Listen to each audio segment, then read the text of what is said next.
I thought Idaho played well, probably one of their best games of the year. Give them a lot of credit. I don't believe we had a turnover today. We didn't have very many penalties. I don't know how many off the top of my head here, 3. They had 4, so it was a pretty penalty-free game. The score before half, on the last play of the half, was huge. Clock ran awful fast. I thought I'd have time to kick a field goal if I didn't make it, but we did what we needed to do in the second half. And I thought our quarterback, he might be a freshman, but he played with a lot of moxie today.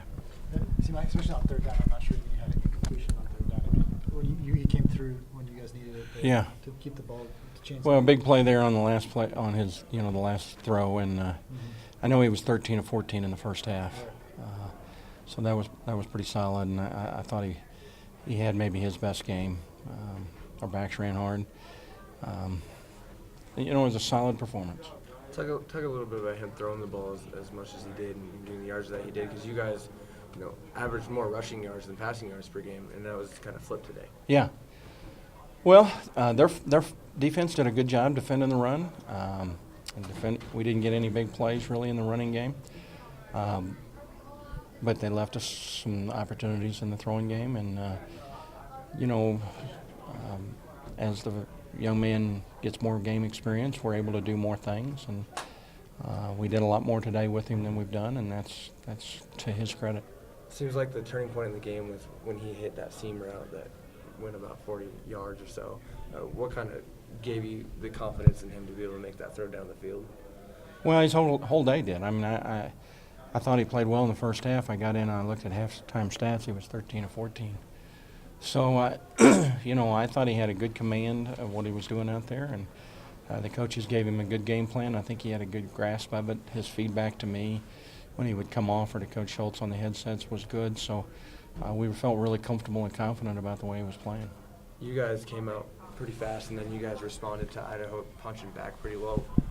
What helped you guys kind of temper the, bowl eligibility in the back of your minds to keep them focused on the task at hand? Well, I think, it's always harder to go on the road and win. It doesn't matter who you play, and I'd said all week that this team's probably better than the record because of who they played and the tough schedule and things. And so I think our guys knew they went into the game with last week's approach too, that we got to play 4 quarters and we got to play 60 minutes. And after last week, they know leads aren't safe, and that you got to keep playing till the end, and that's the most important things. What's changed since that game down in Lafayette, now that you guys have been able to get on a roll and finally get bowl eligibility off your back? Well, I'd like to say that the Lafayette game is not an aberration because they're a good football team, but not representative of what this team has done this year. The games prior to that, they were 3-1. They played hard and played well. We played dreadful in that game. I'm not saying if we'd played good, we'd have beat Lafayette. They're a good football team.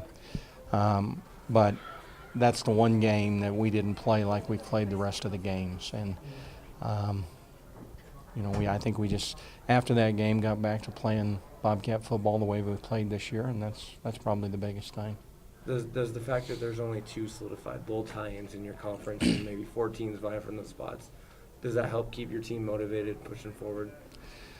We haven't got to that point and talked about those things yet. We'll talk about them tomorrow. I mean, we're bowl eligible. We know there's no guarantees, but we know we've got there, and you'd like to think we can be attractive because of, it's only our second year in FBS football, and to be able to do this. But we know we got 3 big games ahead of us. We know they'll have an impact on what happens and everything, and all we can do is keep playing. That's all we can do.